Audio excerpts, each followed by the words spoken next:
दीन दुनिया के पातशाह, दो जहाना के वाली, सदा कायम रहने वाली हस्ती, साहिब श्री गुरु ग्रंथ साहिब जी की हजूरी विच जुड़ बैठे गुरु प्यारिओ, पातशाहां दे पातशाह शाही शहनशाह श्री गुरु गोबिंद सिंह जी वालों दिती हुई मिठी असीस गुरु फतेह की सांझ पाईए जी। वाहिगुरु जी का खालसा, वाहिगुरु जी की फतेह। सिख तवारीख के अंदर 8 अगस्त का दिन बड़ा अहम दिन है, क्योंकि इसे ही दिन सन 1922 दे विच गुरु के बाग मोर्चे की शुरुआत होती है।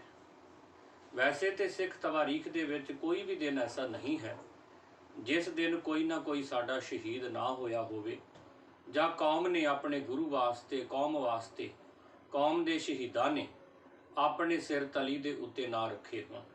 पर इन्हां दिनां दे विच कुछ दिन बहुत अहम हो जाते हैं जदों कौम ने ऐसे वड्डे वड्डे मोर्चे लाए ने, जिन्हां मोर्चों के विच भावें जालम हुकूमतां ने, जालम सरकारां ने वध तो वध सख्तियां करके वेख लईयां, गोलियां चलवा के वेख लईयां, डांगा फेर के वेख लईयां, पर फिर भी वो सिख कौम के सिदक अते चढ़दी कला नूं थोड़ा जिन्ना भी हेठां ना सुट सके। इन्हां दिनां दे विचों ही गुरु के बाग का मोर्चा 8 अगस्त नूं शुरू हुंदा है। पहली गल कि गुरु के बाग का जो अस्थान है ये अमृतसर तो अजनाले वाल नूं पिंड पैंदा है सैंसरा। सैंसरे पिंड दे विच 1585 दे विच श्री गुरु अर्जन देव जी महाराज आउंदे ने। इत्थे बड़ी एक बेआबाद थां सी जिथे सच्चे पातशाह जी बैठे ने, परथीली थां सी। उत्थे ही मंडी का राजा भी सच्चे पातशाह जी नूं मिलदा है। सतगुरु जी ने उसनूं जीवन सफल करन दा इत्थे उपदेश भी दिता। जिथे सतगुरु जी बैठे सन वो बहुत रोड़ां वाली थां सी, इस करके उहदा पहला नाम रड़ा मैदान होने करके गुरु का रोड़ भी पिया। पर जदों गुरु तेग बहादुर साहब आए, उन्होंने इसे ही अस्थान के उत्ते अंबां दा एक बाग भी लाया तो इस अस्थान का नाम गुरु का बाग पै गया। जदों आपां इस इलाके दे विच जाने आ तां इधर दे लोग आखदे ने कि जिहड़ा आखे गुरु की रोड़ उसदा होवे झुग्गा चौड़, जिहड़ा आखे गुरु का बाग उहनूं लगण दूने भाग। तो हौली हौली गुरु की रोड़ तो नाम सिख संगत ने गुरु साहब जी के हुक्म के उत्ते इसका नाम गुरु का बाग पाया है। इस स्थान के उत्ते भाई घुखा जी ने सच्चे पातशाह जी की यादगार तामीर करवाई। उत्थे गुरु तेग बहादुर साहब जी ने बौली बनाई, बाग दे विच एक खूह भी लगवाया और इस स्थान नूं खत्म करन दे वास्ते चमियारी पिंड दा एक मुसलमान हाकम सी, उन्हें अपने समय दे विच पूरा जोर भी लाया पर उहदी कोई वाह पेश ना गई। इसे स्थान के नाम के उत्ते महाराजा रणजीत सिंह ने होर चोखी जमीन लगा दी। महाराजा रणजीत सिंह के राज भाग जाण तो बाद गुरद्वारियां दे विच पूर्ण तौर पर जिहड़े महंत सन काबज हो गए। शुरू दे विच उन्हां दा जिहड़ा जीवन है गुरमत के मुताबिक सी, पर बाद विच उन्हां दे जीवन दे विच वड्डियां गिरावटां आईयां, कमियां आईयां, उन्हां दे किरदार, उन्हां दे आचार बड़े डिग पे। तो इन्हां महंतां नूं गुरद्वारियां दे विचों बाहर कढण दे लई, गुरद्वारियां दे विच गुर मर्यादा नूं फेर तो बहाल करन दे वास्ते, गुरद्वारियां दे विचों श्री गुरु ग्रंथ साहिब सच्चे पातशाह जी की विचारधारा का ही प्रचार प्रसार होवे, इस गल नूं लागू करन दे वास्ते पहला सिंह सभा लहर उठदी है। सिंह सभा लहर दे विचों ही गुरद्वारा सुधार लहर उठदी है ते गुरद्वारा सुधार लहर दे तहत ही जिहड़ा गुरु के बाग गुरद्वारा साहब दा महंत सी, महंत सुंदरदास, ये शुरू दे विच कहंदे ठीक सी, बाद विच विगड़ गया, किरदार तो डिग पिया, गुरद्वारे की जमीन जायदाद नूं अपनी निजी समझण लग्या। तो एक दिन सरदार दान सिंह विछोबा, सरदार करतार सिंह झब्बर 31 जनवरी 1921 इहदियां सारियां एक कुरैता रोकण दे वास्ते एक जत्था लैके गुरद्वारा साहब के अंदर जाते हैं। महंत सुंदरदास नूं आख्या गया कि तुसीं जां ते कौम की गल मान लो, तुहानूं श्रोमणी गुरद्वारा प्रबंधक कमेटी के मतहत रह के प्रबंध संभालना आवेगा, तुहानूं अमृत छकना पवेगा ते ये जो बहुतियां बीबियां रखण वाली गल है नहीं चलेगी। तुसीं एक दे नाल आनंद कारज कर लवो ते तुसीं फिर इत्थे गुरमत के मुताबिक जीवन बतीत करो, रह सकते। जिहड़ा महंत सुंदरदास सी ये पहलां तो इस गल नूं मन गया, इसने श्री अकाल तख्त साहब ते जाके अमृत भी छक लिया, फिर इसने एक बीबी दे नाल आनंद कारज भी किया। थोड़ा समा ये पंथ के अधीन भी चलिया। पर कहते ने कि वादड़ियां सजादड़ियां निबड़ सिरां दे नाल महंत सुंदर दास दियां जिहड़ियां आदतां विगड़ियां होईयां सी। दूजा इनू सरकार की शह सी क्योंकि उदों गुरुद्वारा सुधार लहर अपने सिखर ते पहुंच गई और अंग्रेज़ां नूं ये लगा कि ये जिहड़ा महंत है जे आपां इहदी होर पिठ थापड़ीए ते ये फेर तो गुरुद्वारे का प्रबंध इकला ही संभाल लवेगा ते पंथ नूं असीं इस गुरुद्वारे दे विचों भी बाहर कढ देवांगे। ਤਾਂ महंत ने की किया कि एक दिन सारा ही जिहड़ा गुरुद्वारे का रिकॉर्ड सी हिसाब किताब दा नूं फूक दिता, आप ही प्रबंध लैके बह गया। इस गल का पता जदों सिख आगूआं नूं लगा तो उन्हां ने फिर इस गुरुद्वारे का जिहड़ा प्रबंध सी वो 23 अगस्त 1921 नूं फिर जाके आप संभाल लिया और गुरुद्वारे दे विच पूर्ण गुरमर्यादा नूं लागू किया गया। गुरुद्वारे दे विच गुरमत दा प्रचार होण लगा। लागे बाग सी, बाग दे विच जिहड़े रुख सुक जांदे सन उन्हां दीआं लकड़ां कट के गुरु के लंगरां दे विच लंगर पक्कण लगा। पर जिवें जिवें गुरुद्वारा सुधार लहर सिखर ते जाण लगी, जिहड़े अंग्रेज़ सन, अंग्रेज़ हकूमत सी, उन्हां ने इस महंत सुंदर दास नूं होर चुकना देनी शुरू कर दित्ती और इस मोर्चे की शुरुआत हुई 8 अगस्त 1922 नूं। गुरु के ਸਿੰਘਾਂ ਦਾ 5 ਸਿੰਘ ਜਿਹੜੇ ਸਨ ਨੇੜੇ ਪਿੰਡਾਂ ਦੇ ਸਨ, ਉਹ ਕੋਲ ਬਾਗ ਦੇ ਵਿੱਚੋਂ ਇੱਕ ਕਿੱਕਰ ਦਾ ਰੁੱਖ ਸੁੱਕਾ ਹੋਇਆ ਸੀ, ਉੱਥੋਂ ਜਿਵੇਂ ਅੱਗੇ ਬਾਲਣ ਲਿਆਉਂਦੇ ਸੀ ਬਾਲਣ ਲੈਣ ਗਏ।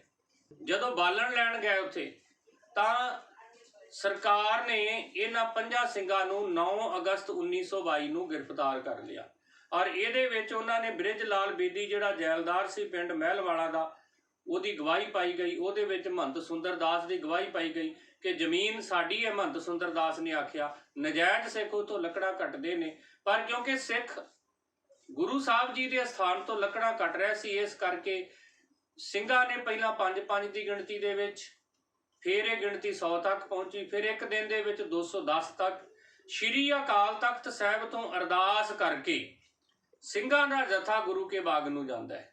उस वेले इथों का जिहड़ा SGS BT सी ना, मौके का अफसर, उन्हें हकूमत की शह के उत्ते जिन्नी सख्ती हो सकती सी ਸਿੰਘਾਂ ਦੇ उत्ते कीती है। डांगां दे नाल इन्हां अकालियां नूं कुट्टिया जांदा है। इत्थे लफ्ज नोट करियो, ये अकाली सन, कालियां दस्तारां सजा के जांदे सन और श्री अकाल तख्त साहिब ते प्रण करके जांदे सन कि असी पूर्ण शांतमई रह के गुरु के बाग वाल नूं जावांगे, असी हाथ नहीं चुकांगे, असी मन करके बचना करके कर्मा करके कोई हिंसा नहीं करांगे, असी बिल्कुल शांतमई रह के अपने गुरुद्वारे का प्रबंध पंथ के हत्थां दे विच लैके आवांगे। पर सरकार ने सोचा भी ये अकाली की कर लैणगे।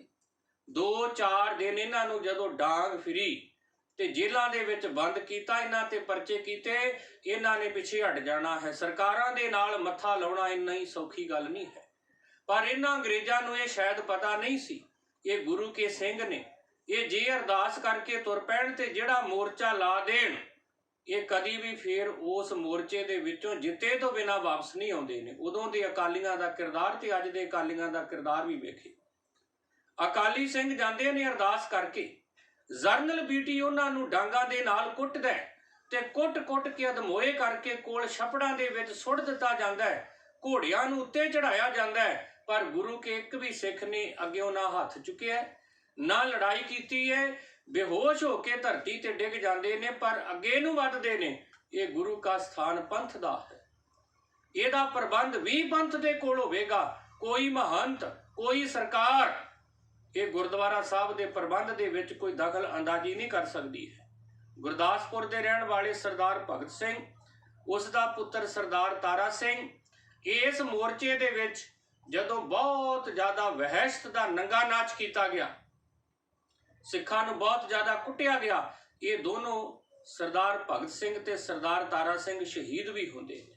इन्नियां ज़्यादियां सट्टां लाईयां गईयां सन, पर इन्हां दी शहादत तो बाद भी सिखां दे जोश के अंदर कोई कमी नहीं आउंदी है। पंडित मदन मोहन मालवीया वर्गे जिहड़े आगू ने ये सारा कुछ देखण आउंदे ने ते देख के उन्होंने कन्नां नूं हथ लै सी। ऐसा अहिंसक अंदोलन असीं अज तक नहीं देखिया है। दुनिया भर दे विच इहदी चर्चा हुई, अखबारां दे विच गल्लां छपियां, इत्थों तक कि CF एंड्रयूज़ ਜਿਹੜਾ ਕਿ ਇੱਕ ਪਾਦਰੀ ਹੈ, ਉਹ ਵੀ ਇਹ ਸਾਰਾ ਕੁਝ ਦੇਖਣ ਆਇਆ। ਤੇ ਜਦੋਂ ਉਹਨਾਂ ਨੇ ਦੇਖਿਆ ਕਿ ਸਿੱਖ ਕਿਵੇਂ ਸ਼ਾਂਤਮਈ ਰਹਿ ਕੇ ਆਪਣੇ ਗੁਰਦੁਆਰੇ ਵੱਲ ਨੂੰ ਜਾਂਦੇ ਨੇ, ਹਕੂਮਤ ਉਹਨਾਂ ਨੂੰ ਕੁੱਟ ਰਹੀ ਹੈ, ਉਹਨਾਂ ਨੂੰ ਮਾਰ ਰਹੀ ਹੈ, ਪਰ ਅੱਗੇ ਉਹ ਹੱਥ ਨਹੀਂ ਚੁੱਕਦੇ, ਤਾਂ ਉਹਨੇ ਗਵਰਨਰ ਨੂੰ ਇੱਕ ਚਿੱਠੀ ਲਿਖੀ। ਚਿੱਠੀ ਦੇ ਵਿੱਚ ਉਹ ਆਖਦਾ ਕਿ ਅੱਜ ਮੈਂ ਇੱਕ ਨਹੀਂ ਸੈਂਕੜੇ ਹੀ ਈਸਾ ਸੂਲੀ ਦੇ ਉੱਤੇ ਚੜੇ ਦੇਖੇ ਨੇ, ਇਹਨਾਂ ਦੇ ਉੱਤੇ ਇੰਨਾ ਤਸ਼ੱਦਦ ਕੀਤਾ ਜਾ ਰਿਹਾ ਸੀ, ਪਰ ਇਹਨਾਂ ਨੇ ਆਪਣੇ ਮੂੰਹ ਤੋਂ ਸੀ ਵੀ ਨਹੀਂ ਆਖੀ ਹੈ। ਸਾਰਿਆਂ ਦੀ ਜ਼ੁਬਾਨ ਦੇ ਉੱਤੇ ਗੁਰੂ ਗੁਰੂ ਹੈ। ਬੜਾ ਅਟੁੱਟ ਭਰੋਸਾ ਸੀ ਸਿੱਖਾਂ ਨੂੰ, ਅਕਾਲੀਆਂ ਨੂੰ ਗੁਰੂ ਦੇ ਉੱਤੇ। ਤਾਂ ਲਗਾਤਾਰ ਨਵੰਬਰ ਦਾ ਮਹੀਨਾ ਚੜ ਗਿਆ। ਗ੍ਰਿਫਤਾਰ ਕੀਤੇ ਹੋਏ ਸਿੰਘਾਂ ਦੀ ਗਿਣਤੀ 5000 ਤੋਂ ਉੱਪਰ ਹੋ ਗਈ। 17 ਨਵੰਬਰ ਤੱਕ 5605 ਸਿੱਖ ਗ੍ਰਿਫਤਾਰ ਕੀਤੇ ਜਾ ਚੁੱਕੇ ਸਨ। ਉਹਨਾਂ ਤੇ ਪਰਚੇ ਕੀਤੇ ਜਾ ਚੁੱਕੇ ਸਨ, ਉਹਨਾਂ ਨੂੰ ਕੁੱਟ ਮਾਰ ਕੇ ਜ਼ੁਲਮ ਕੀਤਾ ਜਾ ਚੁੱਕਾ ਸੀ, ਪਰ ਕੌਮ ਦੇ ਜੋਸ਼ ਦੇ ਅੰਦਰ ਕੋਈ ਕਮੀ ਨਹੀਂ ਸੀ ਆਈ। ਸਿੱਖਾਂ ਨੂੰ ਉਸ ਵੇਲੇ ਇੰਨਾ ਭਰੋਸਾ ਸੀ ਆਪਣੇ ਗੁਰੂ ਦੇ ਉੱਤੇ।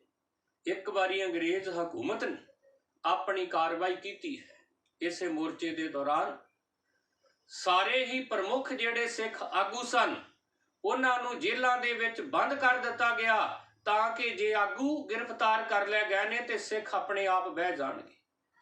ਤਾਂ ਜਦੋਂ ਸਾਰੇ ਸਿੱਖ ਗ੍ਰਿਫਤਾਰ ਕਰ ਲਏ, ਇੱਕ ਬਜ਼ੁਰਗ ਸਿੱਖ ਨੂੰ ਜਰਨਲ ਬੀਟੀ ਡਾਂਗਾਂ ਦੇ ਨਾਲ ਕੁੱਟ ਰਿਹਾ ਹੈ, ਤੇ ਕੁੱਟ ਕੇ ਜਦੋਂ ਉਹਨੂੰ ਬੰਦ ਕੀਤਾ ਗਿਆ ਕਾਲ ਕੋਠੜੀ ਦੇ ਵਿੱਚ, ਤੇ ਜਰਨਲ ਬੀਟੀ ਨੇ ਆਖਿਆ, ਓਏ ਸਿੱਖਾ ਸੁਣ, ਅਸੀਂ ਤੁਹਾਡੇ ਸਾਰੇ ਆਗੂ ਜੇਲ੍ਹਾਂ ਦੇ ਵਿੱਚ ਬੰਦ ਕਰ ਦਿੱਤੇ ਨੇ, ਹੁਣ ਜਦੋਂ ਆਗੂ ਬਾਹਰ ਨਹੀਂ ਤਾਂ ਤੁਹਾਡਾ ਮੋਰਚਾ ਫਤਿਹ ਹੋ ਜਾਵੇਗਾ, ਜਿੰਨਾ ਮਰਜ਼ੀ ਰੌਲਾ ਪਾ ਲਓ, ਅਖੀਰ ਜਿੱਤ ਸਾਡੀ ਅੰਗਰੇਜ਼ ਹਕੂਮਤ ਦੀ ਹੋਵੇਗੀ।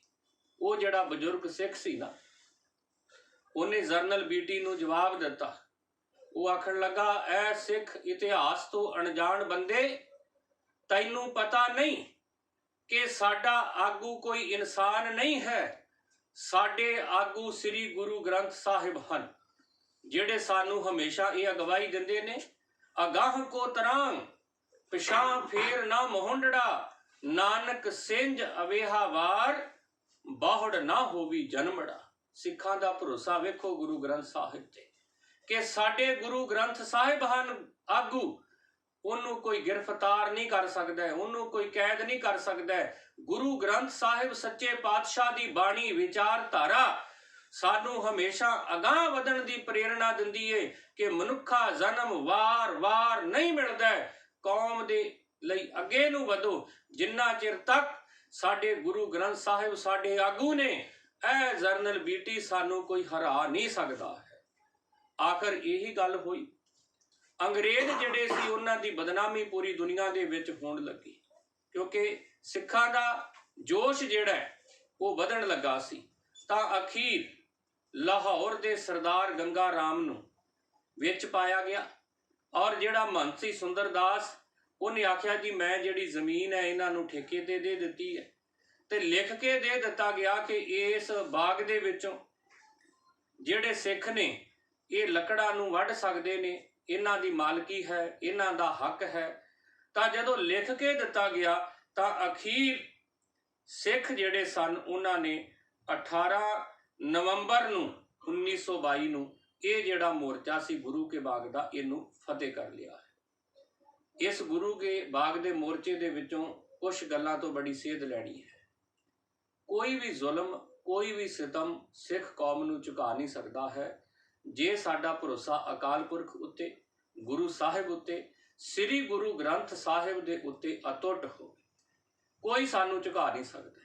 ਦੂਜਾ, ਉਸ ਵੇਲੇ ਦੇ ਜਿਹੜੇ ਅਕਾਲੀ ਸਨ, ਉਹ ਅਕਾਲ ਤੇ ਭਰੋਸਾ ਕਰਨ ਵਾਲੇ ਸਨ, ਉਹ ਝੁਕਣ ਵਾਲੇ ਨਹੀਂ ਸੀ, ਉਹ ਵਿਕਣ ਵਾਲੇ ਨਹੀਂ ਸੀ। ਉਹਨਾਂ ਨੇ ਕੋਈ ਅੰਗਰੇਜ਼ਾਂ ਦੇ ਨਾਲ ਗੁਪਤ ਸਮਝੌਤੇ ਵੀ ਨਹੀਂ ਕੀਤੇ, ਪੰਥ ਦੇ ਵਾਸਤੇ ਸਿਰ ਵਾਰਨ ਵਾਲੇ ਸਨ।